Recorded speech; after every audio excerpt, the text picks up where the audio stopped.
Hello UGC aspirants, how are you all? I welcome you to the Ed Uncle official YouTube channel, that is Ed Uncle UGC NET की तैयारी। आप सभी लोगों को पता होगा हम बैंकिंग एंड फाइनेंशियल इंस्टीट्यूशन के PYQs कर रहे हैं, मोस्ट इंपॉर्टेंट PYQs, एंड आज है थर्ड लेक्चर। सो जिन लोगों ने भी पहले फर्स्ट लेक्चर और सेकंड लेक्चर नहीं देखा है तो प्लीज़ जाकर देख लीजिए। एंड पेपर 1 और बहुत सारे सब्जेक्ट्स कॉमर्स के, मैनेजमेंट के हम लोगों ने करवाए हुए हैं, आप हमारी प्लेलिस्ट में जाकर वो सब देख सकते हैं। एंड जिन लोगों को मेरे बारे में नहीं पता, मैं अपने बारे में बता देता हूँ। I am Sahil Balhara, an expert faculty in general paper 1 commerce and management. So देरी ना करते हुए हम आज का पहला क्वेश्चन देख लेते हैं। And what I said is sharing is caring. So अपने दोस्तों को आप लोग भेज दीजिए सो दैट वो भी फ़ायदा उठा सके, because exam is very near. Sharing is caring. So let's start with the first question. Question number 1 assertion reason का क्वेश्चन है। एंड मैं हर बार आपको बता रहा हूँ कि असर्शन रीजन के बहुत सारे क्वेश्चंस पूछे जाते हैं, नॉर्मली 1 लाइन स्टेटमेंट क्वेश्चन आजकल नहीं आते हैं। सो असर्शन क्या कहता है? The future will see mostly the electronic money clearance through satellite network. आपको पहली स्टेटमेंट पढ़नी है, देखना है इज इट ट्रू और फॉल्स। फिर उसके बाद हम रीजन पर जाएंगे, रीजन देखेंगे ट्रू या false. RBI is encouraging e banking, फिर उसके बीच में ना बिकॉज लगाने की कोशिश करेंगे कि हाँ वो उसका एक्सप्लेन कर रहा है या नहीं कर रहा है। Then it will be your answer कि is it true and false और राइट करेक्ट एक्सप्लेनेशन और नॉट करेक्ट एक्सप्लेनेशन। सो इस हिसाब से आपको आंसर करना है। So read the question properly, as I always say question को इतना मतलब अच्छे से पढ़ो जैसे आप एग्ज़ाम में पेपर दे रहे हो। यहाँ नहीं कर रहे हो यूट्यूब पे या फिर प्रैक्टिस नहीं चल रही है, जस्ट थिंक कि आप एग्ज़ाम में बैठे हो, then try to answer the following question. So देख लेते हैं इस पर्टिकुलर क्वेश्चन का क्या आंसर है। So the answer for this particular question is C, that is both assertion reason are true and R is the correct explanation of A. The future will see mostly the electronic money clearance. जब से Covid आया है हम बहुत ही ज़्यादा electronic पर नहीं shift हो गए हैं। सो इन फ्यूचर अगर हम एक बार शिफ्ट हो गए तो फ्यूचर में भी वही चलने वाला है। और अभी आप देख सकते हैं यूट्यूब के थ्रू पढ़ रहे हो तो ये भी इलेक्ट्रॉनिक है। सो इन फ्यूचर इलेक्ट्रॉनिक का बहुत ही ज़्यादा क्रेज़ बढ़ने वाला है, because RBI is encouraging e banking. Yes, RBI is encouraging e banking कर रहा है, तो in future electronic money clearance होना तो स्वाभाविक है। सो असर्शन ठीक है, रीजन ठीक है और वो उसको एक्सप्लेन भी कर रहा है। तो इस पर्टिकुलर क्वेश्चन का क्या आंसर हो गया? That is third, assertion reason are true and reasoning is the correct explanation of A. I hope आपको ये पर्टिकुलर क्वेश्चन समझ में आया होगा and we will be moving to the next question. अगर आपको कुछ भी समझ में नहीं आया, कोई भी क्वेश्चन समझ में नहीं आया, please do right in the comment box कि हाँ सर ये क्वेश्चन समझ में नहीं आया। आई will reply you guys. And चलो बढ़ते हैं आगे क्वेश्चन नंबर 2 की तरफ। सो क्वेश्चन नंबर 2 में क्या बोल रहा है? RWA with regards to capital adequacy stands for which one of the following. आपको बताना है RWA की फुल फॉर्म क्या है, right? RWA with regards to capital adequacy standard for which one of the following? Risk withdrawal adjustment, risk withdrawal arrangements, risk weighted assets, risk free weighted assets. So please try to answer RWA regards with the capital adequacy से क्या मतलब है, उसका full form क्या है उसकी? Yes, the answer for this particular question is third, that is risk weighted assets. So RWA in capital adequacy stands for risk weighted assets. अगर आपको नहीं पता तो आई होप आपने अब नोट डाउन कर लिया होगा। इन फ्यूचर अगर क्वेश्चन रिपीट होता है तो आप उसको गलत ना करें। So let's move to the next question, question number 3। पहले आप क्वेश्चन ध्यान से पढ़ लिया करो, which of the following statement are false. Because क्या होता है, कई बार आपको क्वेश्चन आता होता है बट क्वेश्चन नहीं देखते कि हम ट्रू पूछा है या फॉल्स पूछा है या बीच में नॉट लिखा है। सो इस वजह से कई बार ना क्वेश्चन गलत हो जाते हैं। You need to be very attentive, because 2 number बहुत मायने रखते हैं। उसी से ये रियलाइज़ हो जाएगा कि JRF क्लियर होगा या फिर नेट होगा या फिर कुछ भी नहीं होगा या दोनों हो जाएंगे। सो 2 नंबर बहुत ही ज़्यादा मायने रखते हैं। Option number 1, RBI has prescribed guidelines for the operations of credit rating agency in India. All venture capital fund in India have been promptly by government. A mutual fund can operate as venture capital fund. credit rating is an authoritative guarantee regarding the credit position of the person. So the answer for this particular question is second. ये statement गलत है, ये statement गलत है because हमसे false पूछा था ना, तो ये स्टेटमेंट सही थी. Mutual fund can operate as venture capital fund. Yes, mutual fund को भी हम वेंचर कैपिटल फंड की तरह यूज़ कर सकते हैं, राइट. तो सी ऑप्शन इसमें था, सी ऑप्शन इसमें था, सी ऑप्शन इसमें भी था. अगर हम एलिमिनेशन मेथड लगाते तो हम 3 ऑप्शन तो वैसे ही हटा सकते थे. सो the answer for this particular question will be 2. RBI prescribed guidelines for the operation of credit rating agency in India. The statement is wrong. All venture capital fund in India have formed by the government. क्यों भाई, venture capital सिर्फ और सिर्फ government क्यों करेगी, private भी तो कर सकते हैं. और RBI prescribe guidelines for credit rating agencies in India. Credit rating agency के लिए क्यों गाइडलाइन करेगा RBI. Credit rating is an authoritative guarantee regarding the credit position of a person. अगर आपके पास लाइक क्रेडिट पोजीशनिंग आपकी अच्छी है तो दैट डजंट मीन ना कि आपके पास बहुत ही ज़्यादा पैसा है, आप की गारंटी दे सकते हैं कि भाई हाँ वो पैसा वापस मिले जाएगा. That doesn't mean that. So ये स्टेटमेंट भी गलत हो गई. The answer for this particular question is 2, that is A, B, D and false and C is correct. I hope आपको ये पर्टिकुलर क्वेश्चन समझ में आया होगा. And let's move to the another question. Question number 4 आ गया हमारे screen के सामने, देख लेते हैं क्या बोल रहा है. If you need to transfer money to another person through internet, which of the following method you could use. If you need to transfer money, अगर आपको पैसा भेजना है किसी और बंदे को through internet, which of the following method, हम इसमें से कौन सा मेथड यूज़ कर सकते हैं. Financial cyber mediary, electronic cheque, electronic bill presentation and payment. आप इनमें से कौन सा मेथड यूज़ कर सकते हैं अगर आपको ऑनलाइन मनी ट्रांसफ़र करनी है तो. So please try to answer this question. Answer करने की कोशिश करिए बच्चे.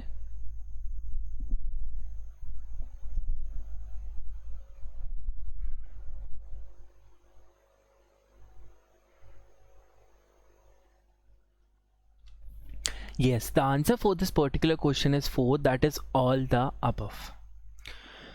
फाइनेंशियल साइबर मीडियरी, अगर आप किसी मतलब क्या होता है, काफ़ी सारी शॉप्स होती हैं जो पैसा ट्रांसफ़र करने में हेल्प करती हैं. So if you go with that cyber mediator, उसको बोलोगे that I want to transfer fund from like to this person, so they will help. You can use electronic check, you can use electronic bill presentation and payment. So the answer for this particular question is all the above. I hope आपको ये question समझ में आया होगा. And नहीं आया तो please write it in the comment box, I will reply you. And as I always say, please do like and subscribe our channel so that आपकी प्रैक्टिस और अच्छे से हो सके. जिन भी अपने दोस्तों को शेयर करिए, उनको भी बोलिए लाइक सब्सक्राइब करें और बेल आइकन दबा लें, क्योंकि तब जब भी हम लाइव आएंगे तो हमारा इंटरेक्शन और अच्छा हो पाएगा. आप डायरेक्टली क्वेश्चन पूछ पाएंगे कि हाँ सर ये कैसे, ये क्यों. So it will be beneficial for you. So if you like my videos, please let me know in the comment section कि हाँ सर हमें वीडियोज़ अच्छी लग रही हैं, ऐसी ही वीडियोज़ आप लेके आते रहिए. क्या अच्छा लग रहा है आप वो भी बता सकते हैं, और आप लोगों को कैसी वीडियोज़ चाहिए आप वो भी मुझे बता सकते हैं कि हाँ sir we need this kind of video, कि हाँ ऐसे करवाओ वैसे करवाओ. जो भी आपके सजेशंस है वो भी आप लोग बता सकते हैं. So here the question is, which of the following method are qualitative method of control of credit creation practice by RBI. Qualitative method देख रहे हैं, कल की क्लास में भी हमने इस पे एक क्वेश्चन किया था, qualitative method of credit creation practice by RBI. कल भी हमने एक क्वेश्चन किया था. अगर आपने कल वाली वीडियो नहीं देखी है तो प्लीज़ कल वाली वीडियो देख लीजिए, that is part number 2 of banking and financial institution. Because वही चीज़ होता है ना कि क्वेश्चन वही रहता है, मतलब क्वेश्चन वही नहीं रहता, टॉपिक वही रहता है, but the question will be same. उसको दूसरी लैंग्वेज में लिखने की कोशिश करेंगे, डिफरेंट वेज में पूछने की कोशिश करेंगे, पर कंसेप्ट तो वही रहेगा. That is why PYQs are important. Are you getting it? हम लोगों ने ये सीरीज इसीलिए स्टार्ट की है सो दैट आप लोगों को पता चले कि क्वेश्चंस कैसे पूछे जाते हैं. And I am telling you, her question मैं एक एक मिनट ले रहा हूँ, ढंग से समझा रहा हूँ आपको कि कौन सा मेथड यूज़ करें, कैसे कैसे यूज़ करें, कैसे क्वेश्चन को पढ़ें, मैच द फॉलोइंग में कैसे चूज़ करें, या फिर एलिमिनेशन मेथड कैसे यूज़ करें, या फिर ऑप्शन के थ्रू कैसे आंसर करने की कोशिश करें, या जो भी है, whatever the situation is, whatever the technique is, I am going to tell you here only. So आप लोग हमारे साथ जुड़ जाइए, it will be helpful and beneficial for you. So qualitative method के बारे में हमने कल भी बात की थी. क्वालिटेटिव मेथड है वॉल्यूम ऑफ द क्रेडिट. हम कितना मार्केट में पैसा होना चाहिए, कितना नहीं होना चाहिए, we talk about the qualitative method, right. और quantitative method is for a specific thing.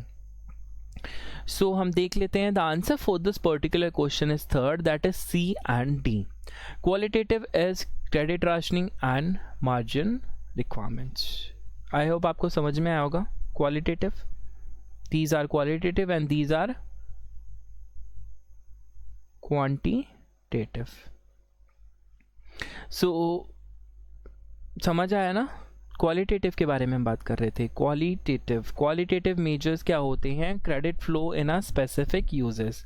हाँ जी बच्चे, फटाफट से कमेंट में मुझे बताओ कि what is qualitative methods and what are quantitative methods.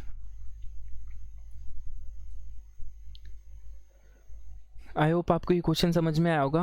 Quantitative methods और qualitative methods.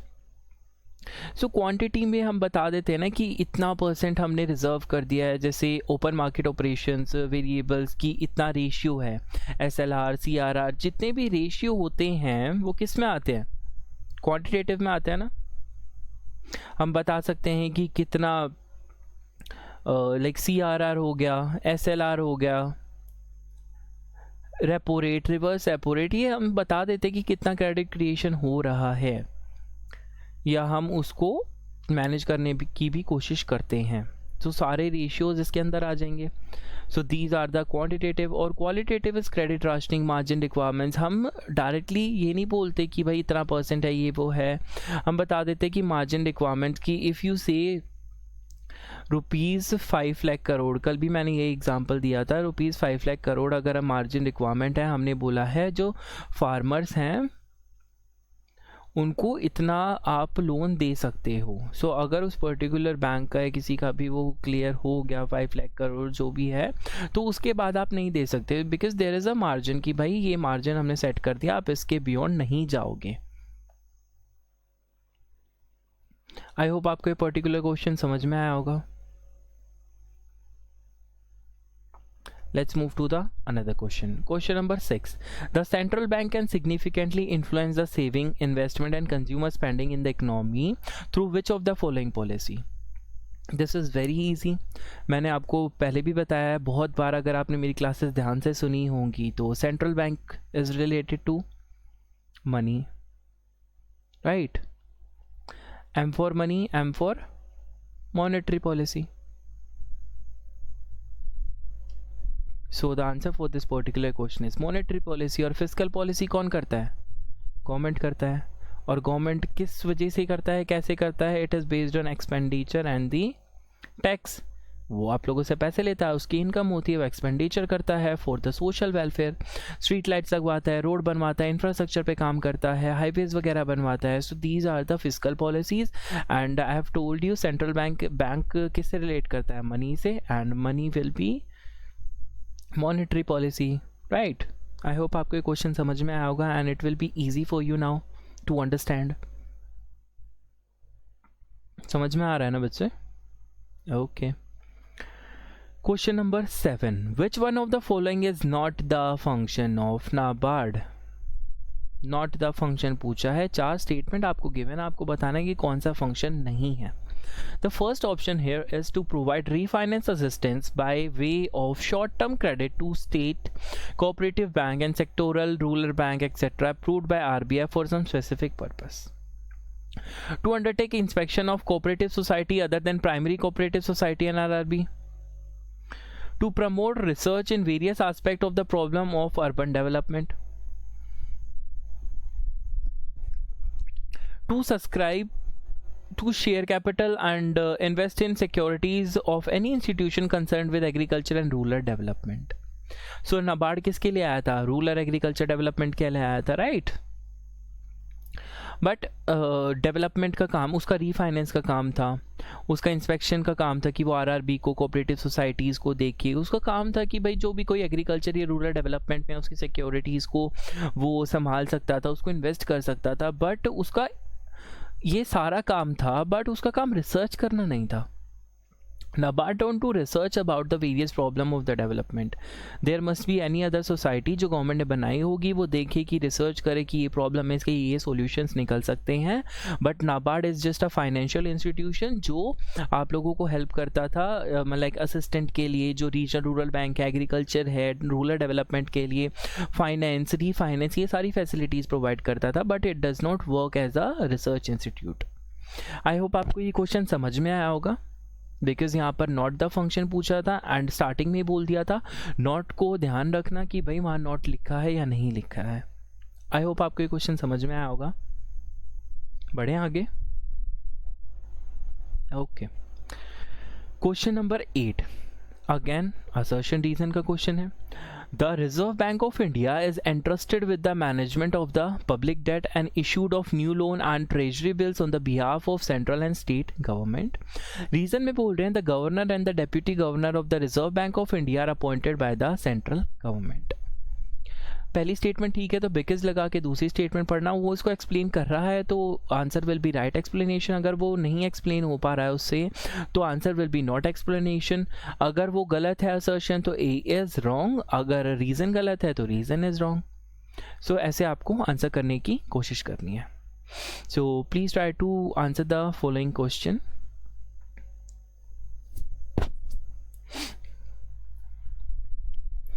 Yes, the answer for this particular question is 2, that assertion reason both are correct but R is the not explanation of A. Reserve Bank of India is entrusted with the management of public debt and issue of new loan and treasury bill on the behalf of central and state government. Yes, Reserve Bank of India is entrusted और वो loans या फिर treasury bills central government, state government के behalf पर दे सकते हैं। Reason में बोल रहा है because governor and deputy governor of reserve bank of India are appointed by central government. Just because जो सेंट्रल गवर्नमेंट गवर्नर और डेप्यूटी गवर्नमेंट ऑफ आरबीआई को अपॉइंट करती है, दैट डजंट मीन कि इसीलिए वो उसके लोन या फिर ट्रेजरी बिल सैंक्शन करता है या फिर उसकी हेल्प करता है, ऐसा नहीं है। येस, दोनों स्टेटमेंट ठीक है पर वो उसको एक्सप्लेन नहीं कर रही है। So the answer for this particular question is 2, that assertion reason both are correct but R is not the correct explanation of A. I hope आपको ये क्वेश्चन समझ में आया होगा। बच्चे अगर नहीं आ रहा हो या फिर आ रहा हो, जैसा भी हो, आप अपने व्यूज़ प्लीज़ शेयर कर देना कमेंट बॉक्स में कि हाँ सर ऐसी ऐसी बात है। आई होप आपको ये क्वेश्चन क्लियर हो गया होगा। एंड चलिए देखते हैं अगला क्वेश्चन क्या है, क्या बोलना चाहता है, कैसे क्वेश्चन आ रहे हैं हमारे सामने। Question number 9, refer to the process of removing और stripping the legal status of the currency. बच्चे ये क्वेश्चन भी नहीं आता ना आपको तो प्लीज़ एक काम करना, अगले साल ही दे देना paper. This is very basic question यार, सबको पता होना चाहिए ये तो। जब removing and stripping of legal status of a currency, अभी मोदी जी ने क्या किया था, डीमोनेटाइजेशन करा था, कितना नाम चला था डीमोनेटाइजेशन डीमोनेटाइजेशन डीमोनेटाइजेशन। उससे पहले आई होप नहीं पता होगा लोगों को कि क्या मतलब होता है डीमोनेटाइजेशन का, बट जब वो आया था इंडिया में, मोदी जी लेकर आए थे, तब हम सबको पता चल गया yes there is a word demonetisation, जिसका मतलब है लीगल स्टेटस ख़त्म कर देना। आप लोगों की पॉकेट में भी निकल के आए होंगे पुराने 500 के नोट, 1000 के नोट, या अभी किसी डायरी के बीच में कहीं भी मिल जाता है तो कितना दुख होता है कि हाँ अब इसका लीगल स्टेटस नहीं है, just a piece of paper now. You can connect with me right. So बढ़ते हैं अगले क्वेश्चन की तरफ, आपको समझ में आया होगा। Next question, which one of the following statement is correct. 4 statement दे रखी हैं, आपको बताना है कौन सी स्टेटमेंट ठीक है, right. So try to answer this question, read the question properly, then उसके बाद आंसर करने की कोशिश करना है बच्चे। The purpose of issuing different types of rules and regulation by SEBI is to bring monetary gains to the investors. SEBI has been constructed under the security act 1956, right. उसके बाद बोल रहा है one of the objective of setting up SEBI is to protect the interest of the investors. Okay, Then SEBI is constructed from amongst the director of various stock exchange, constituted, right? So आपको बताना है कौन सी statement correct है. Yes, the answer for this particular question is third, that one of the objective of setting of SEBI is to protect investor interest. SEBI is किस लिए आया था? जो भी इंटरेस्ट मतलब इन्वेस्टर्स हैं उनके इंटरेस्ट को बचाने के लिए आया था. Security exchange board of India, right? और इसका एक्ट कौन सा था?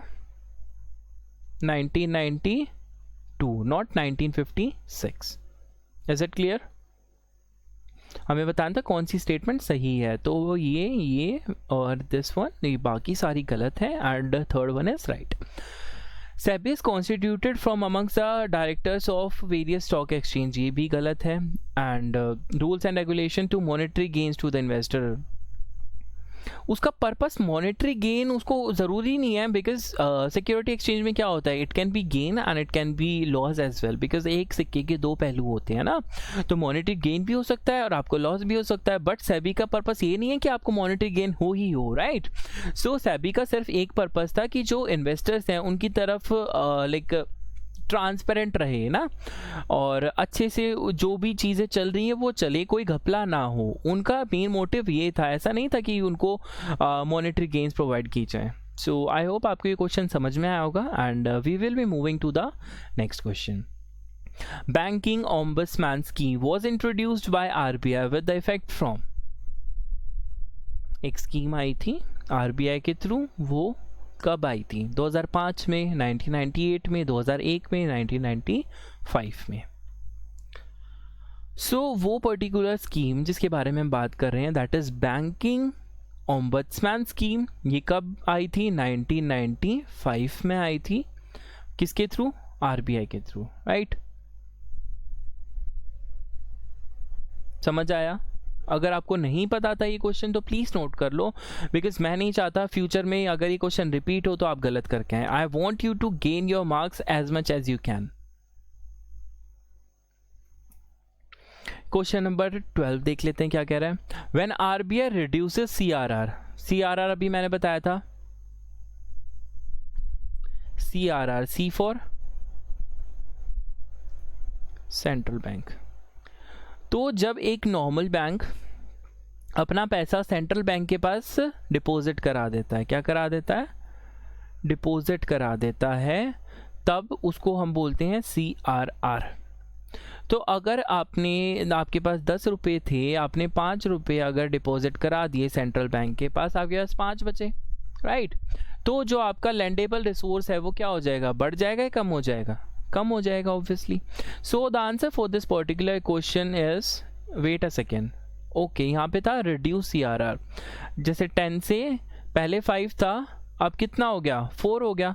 तो पहले आपके पास 5 रुपये ही बचते थे, अब आपके पास 6 रुपये बच रहे हैं. तो आपका क्या हो गया? लैंडेबल रिसोर्स इंक्रीज हो गया. पहले आप 5 रुपये का लोन दे पाते थे, अब आप 6 रुपये का लोन दे पाएंगे. इज दैट क्लियर बच्चे? बढ़े आगे? हाँ जी, बताइए फटाफट से. Is that clear? Okay, I hope आप साथ साथ क्वेश्चंस को नोट करते जा रहे हैं. अगर नहीं भी हो रहा है तो आप रुक के स्क्रीनशॉट ले सकते हैं अगर आपको कोई क्वेश्चन समझ में नहीं आया हो तो, और दोबारा भी देख सकते हैं. I am giving explanation. एक बार में समझ नहीं आया तो दूसरी बार देख लेना आप रिकॉर्डिंग से, और फिर भी ना आए तो please write it down in the comment box. मैं हूँ यहाँ पे आप लोगों के लिए, आपकी हेल्प करने के लिए. एंड अभी PYQ सीरीज चल रही हैं just for you. And because क्या है कि जितनी ज़्यादा प्रैक्टिस आप करोगे ना, उतना ज़्यादा आप अच्छा परफॉर्म कर पाओगे. बिकॉज आपका जो मेंटल लेवल है, आप लोगों ने मतलब सिर्फ पढ़ना is not enough, you need to apply that ना. जब तक आप उसे अप्लाई नहीं करोगे कि क्वेश्चन कैसे करना है, क्या करना है, तब तक आपको चीज़ें समझ में नहीं आएंगी. And what you need to do is, आपको अपना माइंड रिलैक्स करना है. इट्स नॉट अबाउट आपने कितना पढ़ा है, 6 महीने, 9 महीने, 1 साल, 2 साल. इट्स अबाउट आप उस 3 घंटे में कैसे लाइक अपनी परफॉर्मेंस दे पा रहे हो. So you need to be calm, you need to be calm. And कैसे कैसे लाइक टाइम मैनेज करना है, क्या करना है, उसके ऊपर भी मैंने ना एक वीडियो बनाई हुई है। आप वहाँ पर एड अंकल की लिस्ट में जाना वीडियोस की, तो वहाँ पे आपको पता चल जाएगा कि things you need to do before going to the exam, how to manage your time, right. So I hope आपको ये क्वेश्चन समझ में आया होगा। CRR समझ में आया होगा। CRR which the money which we deposit, the normal bank deposit to the RBI। And SLR is S for self बताया था मैंने आपको। And S for self is that particular money you put it your self in like gold और the cash. And आपके पास अपना पैसा रखना ज़रूरी है, सेल्फ, बिकॉज RBI ने बोला है SLR रेशियो में। तो same thing happens like this, अगर SLR रिड्यूस हो जाएगा तो आप ज़्यादा लैंड दे पाएंगे, और अगर SR बढ़ जाएगा, SLR बढ़ जाएगा, तो आप जो लैंडेबल रिसोर्स है वो आपका कम हो जाएगा। Is that clear? डिफरेंस भी समझ आया होगा, बिकॉज कई बार मैच द फॉलोइंग में पूछ लेते हैं कि SLR CRR को मैच करो। विच one of the following is not, again not को बहुत ध्यान से पढ़ा करो कि क्वेश्चन में नॉट लिखा है या नहीं लिखा। Not the fund based business of commercial bank, आपको बताना है कि फंड बेस्ड बिजनेस नहीं है कमर्शियल बैंक का। Fund is related to money, right. उसके पास पैसा आ रहा है, पैसा जा रहा है, तो नॉट फंड बेस्ड सिस्टम। चारों में से first one is RTGS, NEFT transaction. B is insurance of letter of credit, आगे insurance of letter of credit, insure होना चाहिए ना, overdraft facility. And the fourth one is acceptable of deposit. तो चारों में से आपको बताना है कि fund based, that is money based business नहीं है कमर्शियल बैंक का। So please try to answer this question बच्चे।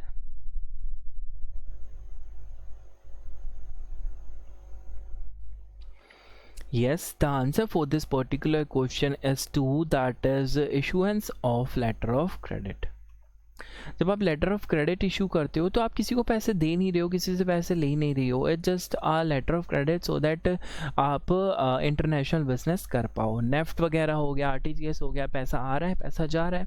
बैंक ओवरड्राफ्ट फैसिलिटी, आप जैसे बैंक है तो आप क्या करते हैं, अगर आपके बैंक मतलब दैट अनदर पर्सन, उसके पास इतना पैसा नहीं है बैंक में, तो he can use the overdraft facility, bank उसको पैसा दे देता है, then they charge interest on it. Acceptance of deposit, obviously bank का काम ही है, हमने पैसे जाके जमा करे, उन लोगों ने ले लिए, तो fund is related to money only, right, जो मैंने अभी आपको बताया था।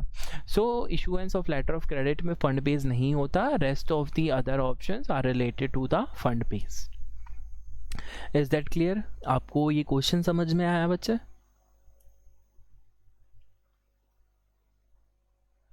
ओके, नेक्स्ट क्वेश्चन देख लेते हैं क्या बोल रहा है। Are you guys enjoying it?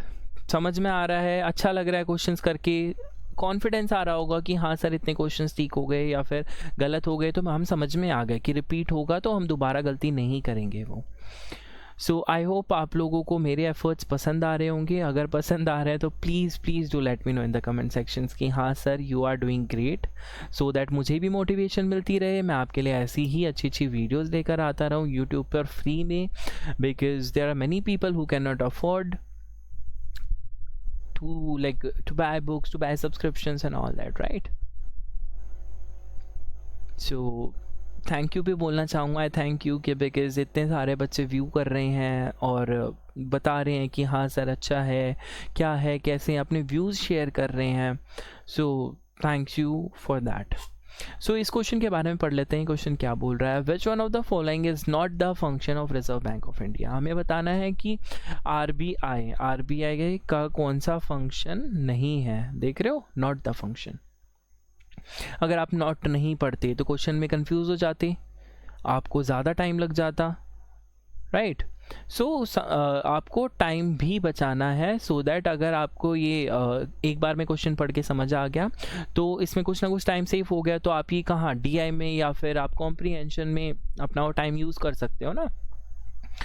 Custodian of cash reserve of commercial bank, controller of credit commercial bank अपना पैसा रिजर्व बैंक के पास करते हैं ना, that is CRR। Control of credit कैसे करता है, through CRR and SLR। Bank rate repo rate, RRR reverse repo rate. So control of credit कैसे करता है central bank? Through SLR, CRR, bank rate, repo rate, RRR, that is reverse repo rate. Are you getting it? Accepting of deposit and advance loan to public, doubtful. Issue of bank notes, हाँ bank notes issue करता है RBI. Acceptance of deposit, हाँ deposit accept करता है, loan भी grant करता है, but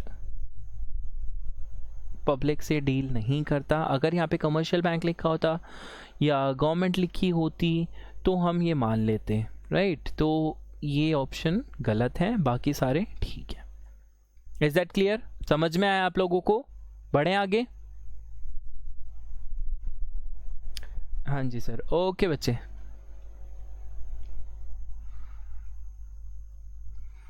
bank are required to classify non performing assets. NPA के बारे में आपने सुना होगा।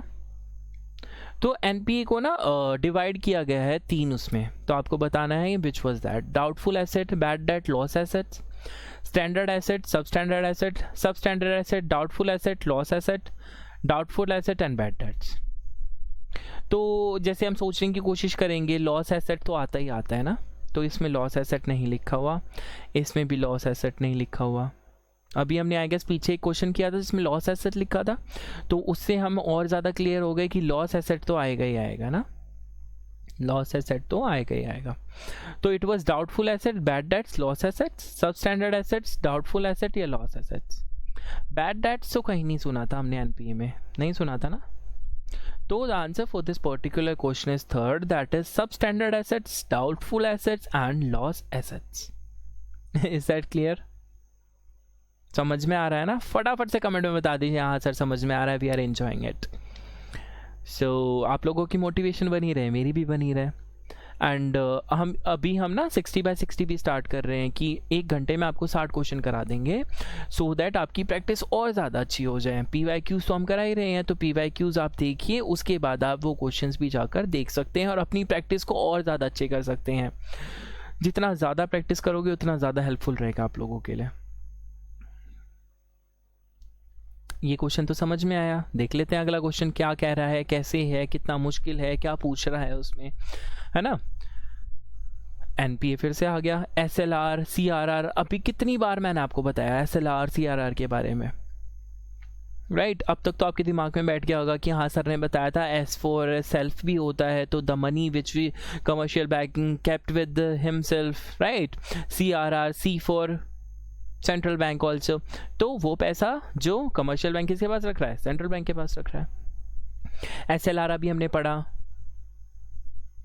कि जो आपका लॉस एसेट हो जाता है, आपके पास पैसे नहीं आ पाते हैं उसके। So the answer for this particular question is 2, that is NPA. NPA is loan or advance not paid. Obviously पैसे नहीं दिए तभी तो लॉस एसेट होगा, मोर देन 90 डेज, 90 दिन तक उसने पैसे नहीं दिए तो वो नॉन परफॉर्मिंग एसेट बन जाता है। Then here comes to the SLR. So the money net demand or the time liability to be kept in form of a liquid asset that can be cash, that can be gold, right? जिसको हम convert कर सकते हैं easily cash में। and CRR देख लेते हैं, the percentage of deposit to kept with RBI, अभी बताया था मैंने आप लोगों को, in the form of cash। Repo rate the rate at which RBI lend money to commercial bank, RBI पैसे दे रहा है कमर्शियल बैंक को, और अगर यहाँ पे रिवर्स रेपो रेट लिखा होता दैट इज RRR, उसमें कमर्शियल बैंक किसको पैसे देता है, RBI को। चारों पांचों पॉइंट क्लियर हुए आप लोगों को? आई डोंट वॉन्ट कि आप लोग भूल जाएं, राइट? तो अच्छे से प्रिपेयर करो, सारी चीज़ों को दोबारा देखने की कोशिश करो, रिवाइज करते रहो। जितना ज़्यादा रिवाइज करोगे, जितने ज़्यादा क्वेश्चंस करोगे, उतना आपके लिए हेल्पफुल रहेगा। सो बढ़े आगे। Next question, which of the following is a predecessor of RDA act? So आपको बताना है कि RDA एक्ट जो 1999 था, उसे प्रीडेसेसर, प्री मतलब पहले, उससे पहले कौन सा एक्ट था? आई एम वेटिंग, उसको अच्छे से रीड करो और आंसर करने की कोशिश करो।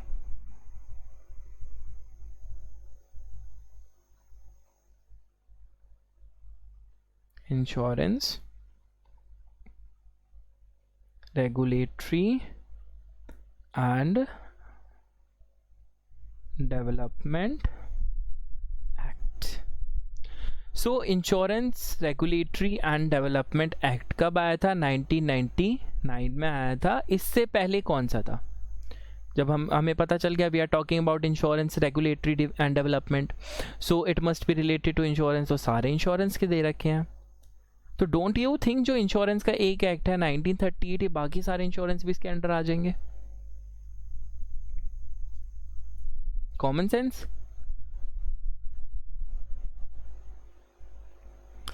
So the answer for this particular question is first, that is Insurance Act 1938, जो हमारा IRDA insurance regulatory and development act 1999 वाला था। उससे पहले हमारा एक एक्ट था that is known as insurance act 1938। So predecessor means उससे पहले, तो ऑब्वियसली 38 पहले आता है ना। अगर आपको प्रीडेसर का मतलब नहीं पता चल रहा था तो गेस कर लेते हैं। तो 9 समझ आया? बढ़े आगे। हाँ जी,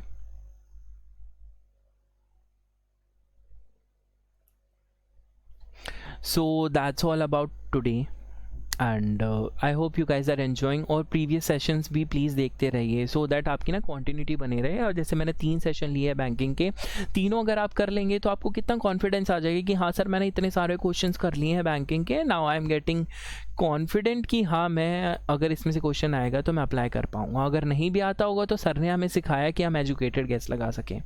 सो this is our telegram channel that is UGC NET की तैयारी। आप इसे ज्वाइन कर सकते हैं। जितनी भी जो क्लासेस हमारी चल रही हैं उसकी लिंक आपको वहाँ पर मिल जाएंगी, और कोई भी नोटिफिकेशन आता है उसका लिंक भी आपको वहाँ पर मिल जाएगा। इवन नोटिफिकेशन का स्क्रीनशॉट मिल जाएगा। जो भी वीडियोस वगैरह डल रही हैं नोटिफिकेशन के बारे में सबसे पहले आपको वहाँ पर मिल जाएंगी।